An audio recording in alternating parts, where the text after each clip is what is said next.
Si tinguessis que guardar tu mogollón de música o mogollón de fotos, on ho posaries? Aquí. Probablemente al iPod. ¿Cuál crees que es lo más antiguo? El disquete. Yo diría que el cassette o el floppy disk, uno de los dos. Probablement el més antic, que és aquest, o la cassette. I el més modern? El més modern, l'altaveu. El més nou, aquest. El Google Nest. Què és la intel·ligència artificial? És que no sabria explicar-t'ho. Per saber la resposta, ens endinsem al Barcelona Supercomputing Center. Dins hi trobarem el Mare Nostrum 4, però sobretot 500 investigadors que donen serveis de supercomputació a investigadors de tota Europa. Un d'ells és l'Alberto Gutiérrez, un jove doctorant especialitzat en anàlisis de dades i intel·ligència artificial.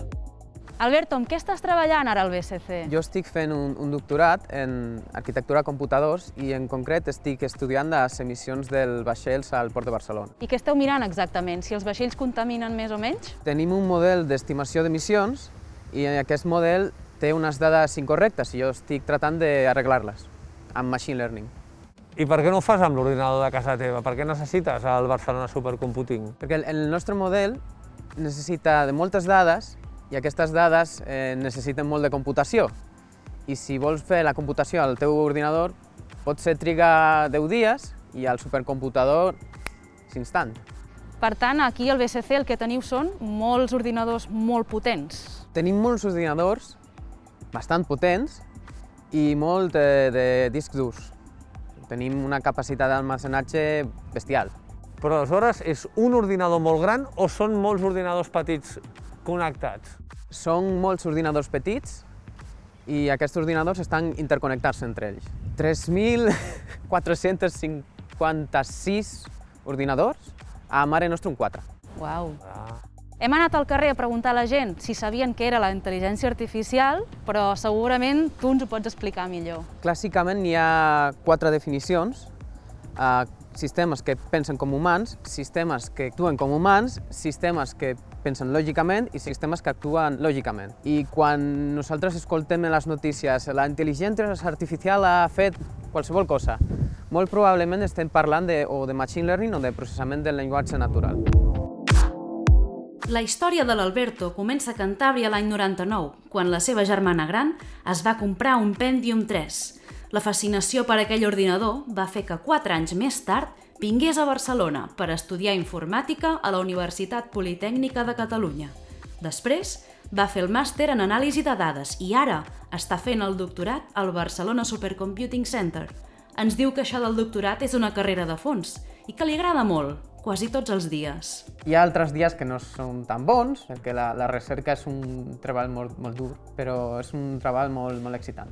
Què li diries a un nen si vol estudiar informàtica? Que pot començar ja. A programar pots aprendre per tu mateix. Això d'aquí tan monstruós és el teu laboratori? Podem dir que sí, però jo treballo en una oficina en un ordinador. Però sí, aquest és el Mare Nostrum 4 i aquest petit d'aquí és un node que tenim un munt de RAM i dos CPUs molt potents. Per què es fa servir aquest Mare Nostrum 4? Dos proyectos bastante curiosos son, por ejemplo, el de la simulación del cerebro, que se está haciendo ahora, y otro de simulación del corazón, que es para hacer medicina personalizada. Te simulan a través de diferentes pruebas tu corazón para darte, por ejemplo, la medicina concreta que necesitas y exacta, y pueden ver el efecto que tiene esa medicina en el corazón.